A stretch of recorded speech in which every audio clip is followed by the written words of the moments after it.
गांव में रहने का सबसे पॉजिटिव पार्ट ये होता है कि आप नेचर से उतना कनेक्शन बना सकते हैं जितना कि आप बनाना चाहें। और फिलहाल इस मामले में मैं बहुत ज़्यादा लकी हूँ, क्योंकि मेरे घर के अहाते में ही नीम का, आंवले का और आम का पेड़ लगा हुआ है। और आम की अमियाँ इतनी प्यारी हैं, इतनी सुंदर देखने में लगती हैं। और अब की बार इस पेड़ की जो हार्वेस्टिंग है बहुत बेहतरीन हुई है। आज आपको दिखा रही हूँ अपना वो खजाना जो कि सबसे समेट कर, सबसे सहेज कर मैंने ऊपर अपनी अलमारी के रखा हुआ है। और ये मेरा खजाना इसलिए है क्योंकि मेरी सबसे पहली चॉइस और ख्वाहिश यही है। बातें बहुत ढेर सारी है, चलते हैं किचन में और ये देखते हैं मेरा डिटॉक्स वाटर। तो 1 लीटर पानी में मैंने 5 से 6 कलियां लहसुन की तोड़कर डाल दी थी। इसके अलावा आधा नींबू है, और ये घर का ही नींबू है, इसलिए देखने में थोड़ा बड़ा लग रहा है और इतना सुंदर नहीं है, लेकिन ये घर का ही है। और इसके साथ ही आज लंच में बन रहा है दाल चावल और आलू की भुजिया। तो सिंपल सा लंच है और झटपट बन भी जाएगा, क्योंकि इस वक्त मेरी तैयारी कुछ दूसरी चीज़ की चल रही है डेली बेसिस पर। सो खाना कुछ हल्का ही बनाती हूँ लंच में। 2 जन हैं खाने वाले, और काम मेरा झटपट भी हो जाता है। तो दाल एक ओर चढ़ी हुई है, दाल हो चुकी है। और अब बना लेते हैं हम सब्जी। तो सिंपल सा मेथी दाना और लाल मिर्च का तड़का देकर हम अपनी आलू भुजिया बनाएंगे। आलू भुजिया हर लोग अलग अलग तरीके से बनाते हैं, लेकिन मैं किसी भी सब्ज़ी में ज़्यादा मसाले डालना प्रेफर नहीं करती। मुझे लगता है कि बहुत ज़्यादा मसाले भी सब्ज़ी के जो रियल स्वाद है उसको बिगाड़ देते हैं। तो सब्ज़ी को छौंक दिया। इसके अलावा मेरी दाल हो चुकी है। तो दाल को अब निकाल कर उसी कुकर में हम डालेंगे चावल। और ये देखिए सब्ज़ी भी मेरी ऑलमोस्ट हो चुकी है।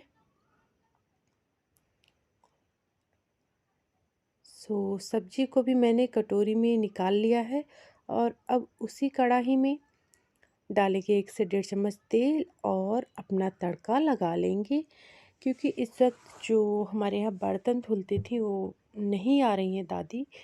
सो बर्तन धुलने का काम भी अपने हाथ से होता है। और जैसा कि मैं गांव में रहती हूँ, हमारे यहाँ बेसिंग वगैरह की कोई सुविधा नहीं है। कम से कम बर्तन निकालती हूँ, अपना हूँ तब भी और जब वो धुलती हैं तब भी। क्योंकि नल चलाकर पानी निकालना, उसके बाद बर्तन को साफ़ करना काफ़ी बड़ा टास्क हो जाता है। और अब चढ़ा दिया है चावल। और अब चलते हैं अपने घर के उस एरिया की तरफ जहाँ पे बैठने से बहुत ही सुकून मिलता है। क्योंकि गांव में हूँ तो लाइट की कटौती बराबर होती है। और इस वक्त इतनी गर्मियाँ पड़ रही हैं, आज तो फ़िलहाल इतनी गर्मी है। और ये देखिए आम की मेरी अमियाँ छोटी छोटी। और यहाँ बैठने से मात्र से ही इतना सुकून मिलता है कि क्या बताएं। तो दोपहर में लाइट अक्सर नहीं रहती है यहाँ पर। आराम से आम के पेड़ की सघन छाया में, और बगल में नीम का पेड़ है, बहुत सुकून मिलता है। अकेले बैठो या बुक्स पढ़ो या फिर फ़ोन चलाओ, कुछ भी करो, लेकिन यहाँ पर बैठना बहुत ही सुकूनदायक होता है। तो काम के बीच बीच में जब ज़्यादा गर्मी लगने लगती है तब मैं यहीं पर भाग आती हूँ। क्योंकि हवा इन पेड़ों में अक्सर, देखिए आप, पत्तियाँ भी हिल रही हैं, तो हवा आप मतलब चला ही करती है। और ये है एक बुक मेरी जो बगल में वो प्राइमरी स्कूल है वहाँ की है। वहाँ से बुक्स मंगा लेना बहुत इजी होता है। और अब मेरा बीएड का एग्ज़ाम आने वाला है, 15 जून को बीएड का एग्ज़ाम है। तो उसके लिए थोड़ा बहुत यहाँ से भी पढ़ लेती हूँ, थोड़ा बहुत अपनी जो तैयारियाँ हैं वो अपनी अच्छी रखी हूँ। क्योंकि कोशिश यही है कि गवर्नमेंटेड कॉलेज मिल जाए तो सही रहेगा। और इस भरी धूप में इस छायादार पेड़ के नीचे बैठकर कुछ न कुछ 2-4 घंटे की पढ़ाई बहुत आराम से हो जाती है। इससे ज़्यादा पढ़ाई मैं नहीं कर पाती हूँ। और अब आ गई हूँ किचन में। देखिए ये हो रहा है हमारा चावल। चावल हो चुका है, सीटी आ गई है, इसको ऑफ किया और अब चलते हैं अपने रूम में। रूम देखिए मेरा कैसा फैला हुआ है। फैला हुआ क्या है कि लाइट आई नहीं है अब तक, और बेड पे मैं बैठकर पढ़ाई कर रही थी। ब्रेकफास्ट बनाने के बाद मेरी 11:30 तक पढ़ाई होती है। उसके बाद आधा से पौन घंटे में मेरा बाकी काम हो जाता है, जैसे कि लंच बनाना। लंच बहुत ही सिंपल रहता है। इसके बाद मेरी पढ़ाई का रूटीन जो है वो फिर से चालू हो जाता है, क्योंकि अब टाइम बहुत ही कम बचा है। और सारी जो अपनी बुक्स है उसको मैंने ऊपर ही रख दिया है, क्योंकि मेरे रूम में बिल्कुल भी इतनी जगह नहीं है कि मैं अपनी बुक्स को एक अलग अलमीरा प्रोवाइड कर सकूं या फिर अलग जगह पर रख सकूं। सो यहीं पर मैंने रख दिया है। बाकी घर वैसे ही काफ़ी सामान रखा हुआ है। और बज रहे हैं 12:15, मेरे मतलब 12:20 हो, 12:10 हो रहे हैं, और काम जो है मेरा काफ़ी हद तक ख़त्म हो चुका है। सो लेकिन अब जैसे कि एक मतलब कॉम्पिटिटिव जो एग्ज़ाम है उनकी जो डेटेड आ रही हैं, और इसके अलावा बार बार चढ़ने उतारने में काफ़ी दिक्कत का सामना करना पड़ता है। मैंने ये देखिए बीएड का सिलेबस है, इसको मैंने लिख लिया है कि कितना मतलब किस तरीके से कम समय में मैं बेहतर तरीके से पढ़ पाऊँ। ऐसा नहीं है कि मैं थोड़ा बहुत तैयार नहीं है मेरा, लेकिन एग्ज़ाम एक ऐसी चीज़ होती है कि जब तक फाइनल रिज़ल्ट ना आ जाए, हमेशा यूँ ही लगता है कि शायद मेरी तैयारी में कमियां रह जाएंगी, शायद मैं पास कर पाऊंगी या नहीं। कोई 100% श्योरिटी नहीं दे सकता कि नहीं मेरा अब की बार अच्छे से हो ही जाएगा। तो अब ये जो टीवी का मेरा जो रखा है अलमारी में, इसके बगल थोड़ी सी जगह है। इसको पहले मैं मतलब मैंने किसी दूसरे पर्पज़ के लिए लिया था, और अब यहीं पर सोच रही हूँ कि जो अलमारी के ऊपर सारी बुक्स हैं इसको यहीं पर सेट कर लूँ। सो यहाँ पर सेट करने से ऐसा होगा कि सामने चेयर लगाकर या फिर यूं ही बैठकर आप मैं अपना जो रीडिंग है वो अच्छे से कर सकूँगी। और बाकी तो पूरा रूम में मुझे कहीं नहीं लगता कि मैं कहीं कोई अलमारी ही सेट कर लूँ। और ये जो बुक्स है वो मतलब प्राइमरी की ही हैं।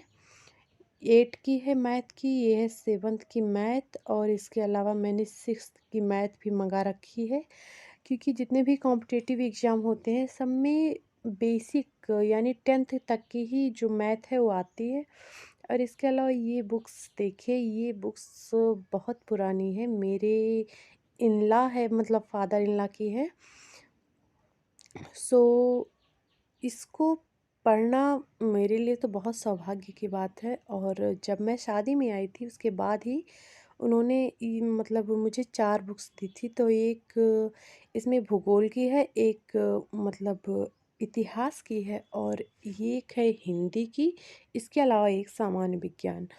और सबसे बड़ी अचरज की बात ये है कि ये लगभग 1985 की बुक्स है, और आज भी इनसे इतने सारे क्वेश्चन फंसते हैं, इतने सारे मतलब इतना अच्छे से प्रिपरेशन हो जाता है कि अगर करंट अफेयर्स की छोड़ दिया जाए, मतलब जो जनरल नॉलेज प्रेजेंट समय में क्या हो रहा है इसको छोड़ दिया जाए, तो हिस्ट्री से तो इसमें 80% आराम से फंस जाता है। इतनी मतलब गहन जानकारी के साथ तब बुक्स चलती थी, उतना तो शायद अब भी नहीं चलती होंगी, या हम लोग अच्छी बुक्स जो रियल में हमारे लिए उपयोगी है उसको ख़रीद ना पाते हों।